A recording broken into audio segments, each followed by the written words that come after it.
do que estudar. Então, aquilo que eu acho que eu aprendi hoje, eu consigo ajudar algumas pessoas. Nós vamos falar sobre 2 pontos muito importantes, que é a questão da ferida da alma e a questão de depressão. Então, nós vamos dividir essa ministração em 2 partes e vocês têm liberdade, né, como é uma oficina, como é algo diferente, tem oportunidade para interagir, né, para perguntar, para falar, para ajudar com algum depoimento que você tiver. Pega para mim um livro de cor interior. Então, antes de nós iniciarmos, sei que já oraram bastante hoje, eu quero fazer uma oração também. Pode ficar sentadas mesmo, a gente vai estar orando agora. Pai, nós te louvamos por esse momento, te agradecemos, Pai, por este dia. E tenho certeza, Senhor, que quis o Senhor que pudéssemos estar nesta tarde falando sobre esse tema, Pai. Me dá graça, me dá sabedoria para que eu possa ensinar, falar de acordo com a tua vontade, de acordo com o teu querer. Essa é a minha oração em nome de Jesus. Amém. Para falar sobre ferida da alma, ou feridas da alma, eu comecei a pensar como falar sobre isso. E achei que a melhor forma de se falar sobre isso é indo para o início.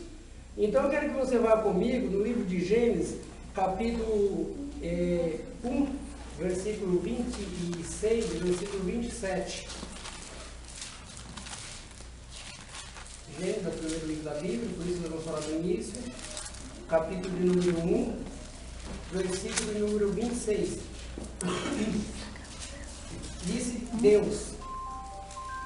E disse Deus, façamos o homem à nossa imagem, conforme a nossa semelhança.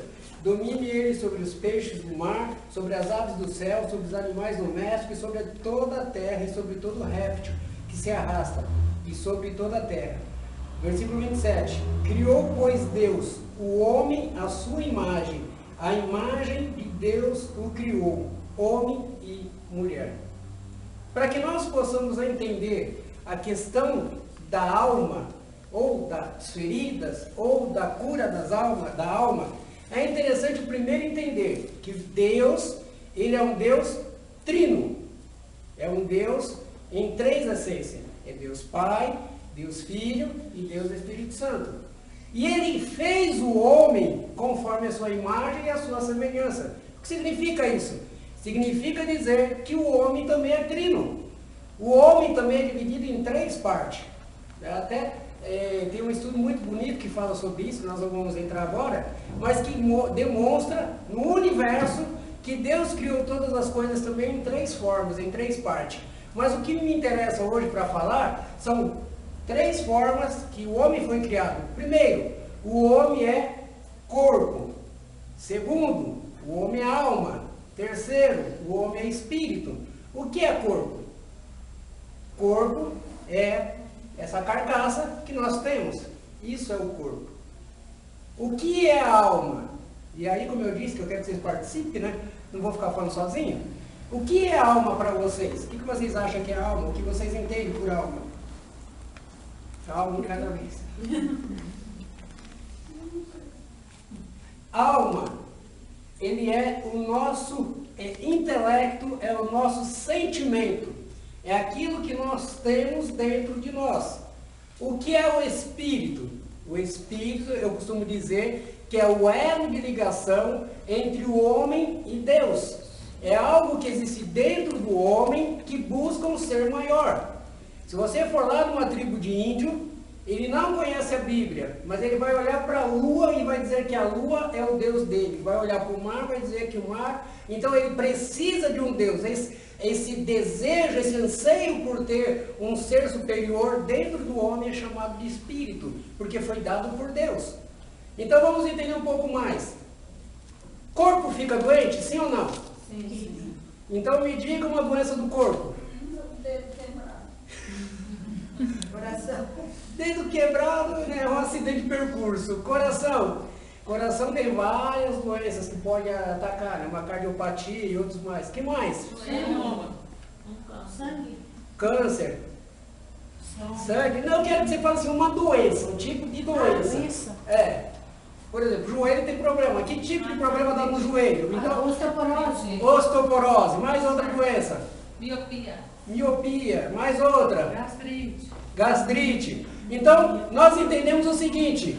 Já começamos bem. Entendemos que o corpo fica doente. Tem que aparecer na gravação.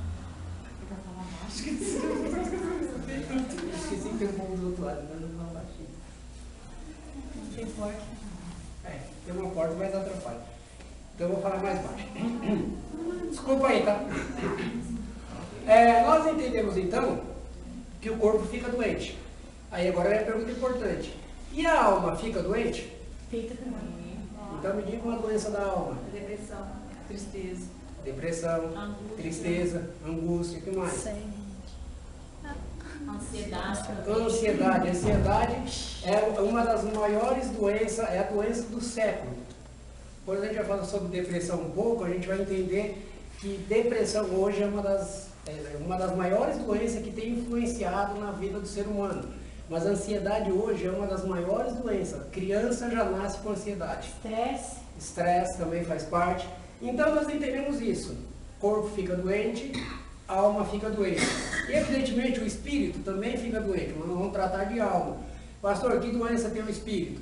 O espírito ele fica doente quando ele está longe de Deus, quando ele se afasta de Deus. Efésios capítulo 2, versículo 1, Paulo diz assim: e ele, Deus, nos vivificou, estando nós mortos em ofensas e pecado. Versículo 2, em que outro tempo andávamos segundo o curso da nossa natureza, segundo os pensamentos. Então, o espírito, ele morre quando ele está longe de Deus. E o Senhor vivifica, traz vida para ele. Quando eu falo sobre corpo e alma, trazendo até essa ideia de que uma alma pode ficar doente, é porque muitas vezes nós temos ouvido pessoas que têm levado a doença da alma para o campo espiritual. Então, se uma pessoa tem diabetes, eu oro por ela. Mas se uma pessoa, eu oro por ela, ela vai ao médico, toma lá insulina e tudo bem. Mas se uma pessoa tem depressão, eu começo a orar e repreender porque é diabo. Muitas vezes a gente vê isso. E aí, quando eu falo de depressão, eu quero falar um pouco sobre essa questão também. Então, vamos lá. A alma, ela é interessante que a alma, na Bíblia, dividida em duas partes, grego e hebraico. No grego, alma significa psique. A palavra grega para alma é psique. É a mesma palavra usada para psicologia e usada para psicólogo ou para psiquiatra. Então, psique significa alma, significa um ser vivente.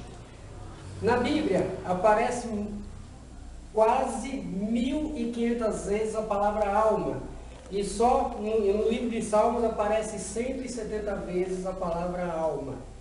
Então, só para que vocês tenham conhecimento.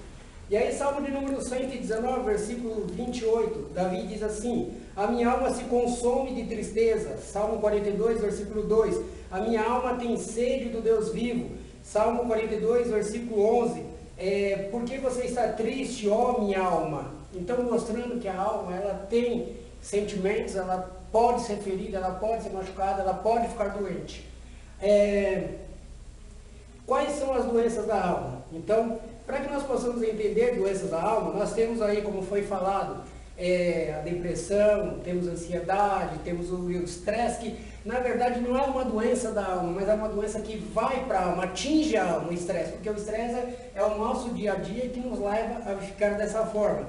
Mas algumas doenças que eu relaciono como doença da alma são mágoa, ódio, rancor, falta de perdão, depressão e tristeza e ansiedade.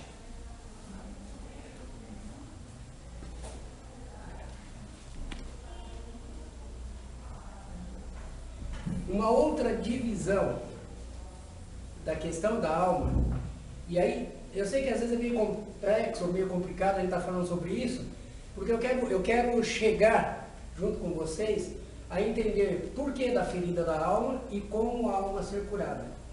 Uma outra divisão, Freud, ele era um neurocirurgião e ele então trabalha a ideia de cura das pessoas, isso nos anos de 1900. E ele, como neurocirurgião, ele quer tratar pessoas. E nesse tratamento havia uma forma de tratar a alma da pessoa. Eles tratavam com hipnose. Era assim que era feito nos anos de 1900. Só que nem todos são hipnotizáveis, segundo a teoria. E Freud então começa a trabalhar uma outra ideia. E ele chama essa ideia de livre associação. Em 1923, Freud ele escreve um livro onde ele separa a mente, a alma do homem, do ser humano, em 3 partes também. Por isso que eu volto a dizer, nós também somos trino. E a nossa mente ele divide em id, ego e superego. E é aí que eu quero que você comece a entender da onde vêm as feridas da alma e de como isso acontece na nossa vida. Então vamos lá. O ego se identifica na nossa consciência. O superego é o que seria a nossa consciência moral, ou seja, os princípios sociais e as proibições que nos foi inculcada no princípio dos anos da nossa vida e que nos acompanha de forma inconsciente a vida inteira.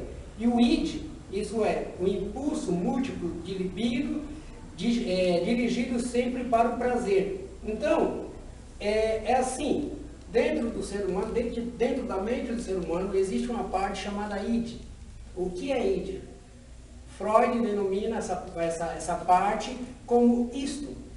Essa parte é onde fica todas as nossas emoções, tudo que acontece com a gente, desde a nossa infância e até mesmo antes da infância. Antes mesmo de nós nascermos, quando nós estamos no ventre da nossa mãe, situações acontecem.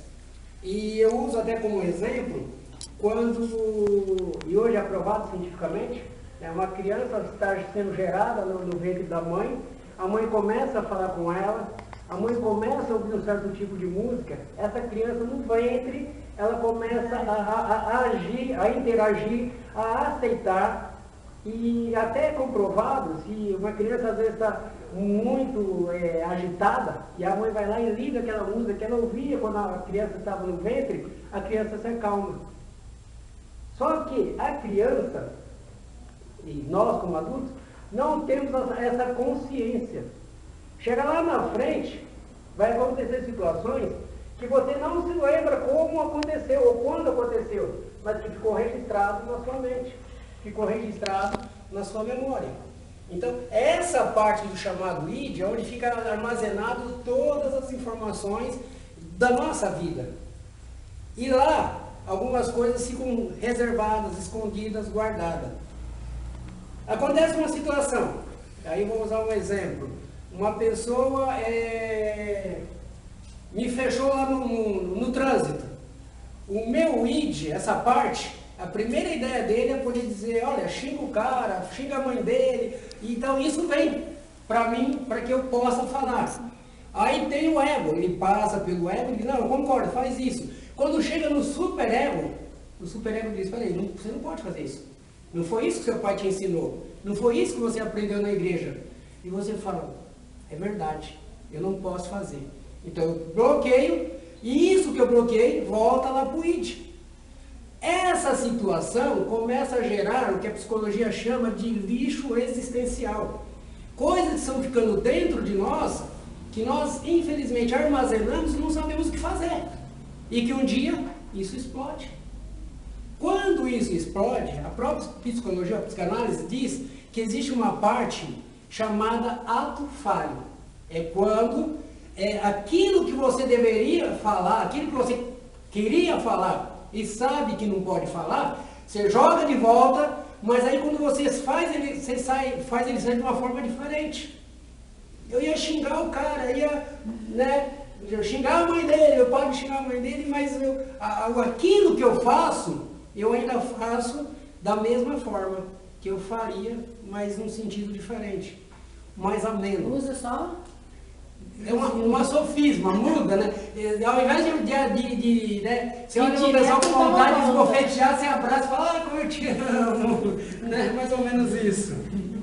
Então, tudo isso vai se alojando dentro da nossa mente. A nossa mente, ela é dividida em 3 partes, em outras 3 partes, que é o consciente, o pré-consciente e o inconsciente. O consciente diz respeito à capacidade de ter percepção dos sentimentos, dos pensamentos, das lembranças, das fantasias e dos momentos. O pré-consciente relaciona seus conteúdos que pode facilmente chegar à consciência. E o inconsciente refere-se ao material não disponível à consciência. Então aquilo que eu não posso, que eu não tenho acesso, fica lá no meu inconsciente. Mas essas coisas muitas vezes têm nos trazido ferida. E aí, tem uma história, até se você quiser, eu aconselho você a assistir no YouTube. E espero em Deus que um dia a gente consiga trazer essa doutora aqui para o Paraná. A doutora Edmeia, ela é uma psicóloga e ela é palestrante sobre esse tema de cura da alma e cura da mente. E ela conta uma história que eu achei muito interessante para retratar o que eu estou falando agora. Ela conta a história de uma mulher que ouviu ela ministrando, orando para uma pessoa que estava passando por uma dificuldade. E essa mulher então liga para ele e diz: olha, eu preciso que a senhora ore por mim, a mesma oração que a senhora fez lá pela outra mulher, porque eu tenho o mesmo problema. E ela disse: não é assim.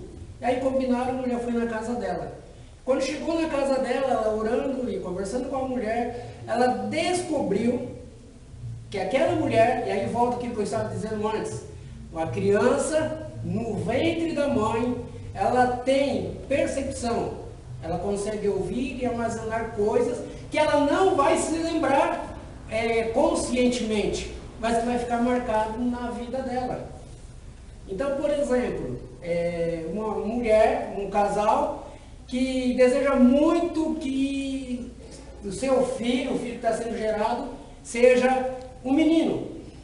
E ele diz isso: olha, vai ser um menino, meu menino vai ser jogador de futebol, meu menino vai isso, meu menino vai aquilo. Ele começa a criar uma expectativa e falar isso para aquela criança. Mas de repente, faz lá a ultrassom e descobre que não é um menino, é uma menina. E a frustração do pai ou da mãe, muitas vezes é passado para essa criança. Nossa, eu queria que fosse um menino, mas é uma menina, poxa vida. Não, tá bom. Já? Meu Deus, tá bom. Acabou? Não, calma. É que eu pedi para dividir em 2 partes, para a gente poder falar. Eu só estou na introdução ainda, mas tudo bem. Então, essa frustração às vezes é passada para essa criança. E até de forma verbalizada. O pai ora e diz: eu não quero um menino, uma menina, eu quero um menino. E essa criança ouve isso dentro dela. E isso fica armazenado. E ela nasce, e ela cresce, e ela passa por traumas terríveis, por não entender e nem saber por que aquilo está acontecendo. Então, feridas da alma, às vezes acontecem lá no útero, lá no ventre ainda. E aí a pastora, voltando à história da pastora, eu só voltei porque essa parte é importante. Essa mulher, né, resumindo, porque o meu tempo é pouco, eu quero falar um pouco sobre depressão. Essa mulher, ela, conversando com a pastora descobriu o seguinte: na oração ela falou assim: olha, você tinha um irmão e seu irmão faleceu. É verdade, antes dela nascer. E seu pai queria muito um menino e nasceu você. E quando você estava no ventre da sua mãe, o seu pai, sua mãe, dizia o seguinte: se nascer uma menina eu vou enforcar, eu vou matar. Tem que ser menino, não pode ser menina. E aí ela falou para aquela mulher, falou: olha, e quando você nasceu, você deu trabalho, você não queria nascer. Aí até a menina falou assim: não, minha mãe falou que meu parto foi normal. A pastora falou: mentira, liga para ela agora e pergunta. E quando ligou, a mãe confirmou. Porque aquela criança no ventre, ela sabia que se ela nascesse, pelo que ela tinha ouvido, o pai e a mãe iam enforcar por ser uma menina. E ela nasceu, cresceu e carregou consigo todo esse trauma até aquele dia. Às vezes, feridas da alma são geradas lá no ventre, são geradas quando nós somos criança ainda. Coisas que nós não lembramos porque cai no nosso inconsciente, fica armazenado no id. Mas isso muitas vezes vem à tona. E de repente você diz: por que eu sou assim? E você não sabe. De repente existem palavras que foram ditas contra você de maldição. Talvez quando você era pequena. Tem uma situação, de uma moça que ela começava a namorar e toda vez que ela namorava, ela terminava o namoro. Ela não dava sequência no namoro. Ela terminava o namoro. E aí um dia o pastor conversando com ela e ministrando e perguntou para ela e orando descobriu que a mãe dela, quando ela era criança, dizia para ela, você é insuportável, ninguém te aguenta. Olha, você não vai conseguir ninguém. E ela começava a namorar, o seu subconsciente trazia essa mensagem para ela, ninguém vai te suportar, ninguém aguenta você. E ela começava a namorar, amava a pessoa, mas ela fazia o quê? Dispensava. Ela pensava, antes de alguém me dispensar, vou dispensar esse alguém. Ela não conseguia ter um relacionamento por conta daquilo que a mãe dela falava. Então, feridas na alma são geradas, muitas vezes, por aquilo que nós ouvimos. Seja lá no ventre, seja na infância, seja na adolescência, seja até na fase adulta. Quantas vezes pessoas têm dito para nós, e pessoas de autoridade, pai, mãe, no caso de vocês, marido, que olha para você e diz, você não é ninguém, você é burra, você não sabe fazer isso. E essas palavras são armazenadas dentro do seu coração, dentro da sua mente. Mesmo que muitas vezes você não aceita, mas isso fica. E quando você não rejeita isso, isso começa a pesar. Você não sabe fazer nada direito, aí você vai fazer lá um arroz, você já, inconscientemente, você já pensa, vou fazer o arroz vai queimar, vai dar confusão. E você vive isso. Então, feridas da alma são geradas por conta de palavras malditas, ou maldizidas, né? Malditas, na verdade, porque são mal faladas. E essas palavras trazem essa situação. Aí, entre as feridas da alma que eu coloquei, aí eu vou entrar um pouquinho sobre depressão, eu digo que as feridas da alma, uma delas que traz doenças, e aí eu aprendi que aproximadamente 60% das doenças existenciais, 60% das doenças, e ontem eu quase caí da cadeira, porque eu pesquisando, eu coloquei lá, doenças, se você quiser pode fazer isso também, doenças por falta de perdão. E você descobre que praticamente todas as doenças existenciais podem ter um quê na falta de perdão. Mas a Organização Mundial da Saúde diz que 60% das doenças existenciais são de ordens psicossomáticas. O que significa isso? São de ordens da mente. A mente que traz aquela doença para você. E aí vem gastrite, úlcera, dores musculares, câncer, fibromialgia. Tudo isso muitas vezes é causado por doenças da mente ou da alma. Essas doenças, elas podem ser curadas simplesmente com um perdão. E aí talvez seja mais difícil, é mais fácil de repente você tomar remédio ou quimioterapia do que você dizer para alguém, eu te perdoo. Porque às vezes não é fácil. Você, por exemplo, olhar para o seu pai, olhar para o seu marido, olhar para um avô, olhar para alguém que você tanto respeitava, que de repente de alguma forma abusou de você e dizer eu te perdoo. Isso fica na alma. E isso traz doenças que são incuráveis. Então é importante entendermos isso. E aí até eu gosto de dizer a questão da gastrite, né? E quantas vezes eu ouvi isso, esse dia o Espírito Santo me mostrou de novo. Amigos meus que diziam assim, olha, só de falar o nome de fulano de tal, ataca a minha gastrite. E é bem desse jeito. Pessoas feridas na alma, elas sentem dor por conta de outras pessoas. Aquela pessoa que te machucou, traz gastrite, traz úlcera, traz doenças terríveis na sua vida.